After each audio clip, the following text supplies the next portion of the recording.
ये हमारे बच्चों का डॉक्यूमेंट्स वेरिफिकेशन के लिए आए हुए हैं, तो क्या क्या डॉक्यूमेंट्स की ज़रूरत है वो सब बताया जा रहा है और आप लोग देख सकते हो। और इस साइड में बच्चों के गार्जियन भी आए हुए हैं और आज बोर्ड एग्ज़ाम भी है। ये जो बच्चे नहीं आए थे जिस वजह से आप लोग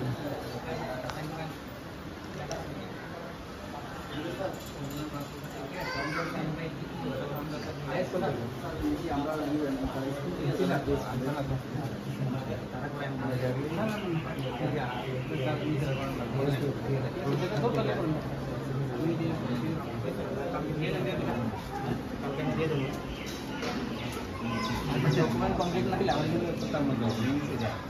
Jangan dia buat. Baik terkait sana. Legal itu dia buat. Nama dia ISO komplit dia. Itu tu na. Dulu kita tuai yang kau. Kalau kaya dia dah masa lagi dah.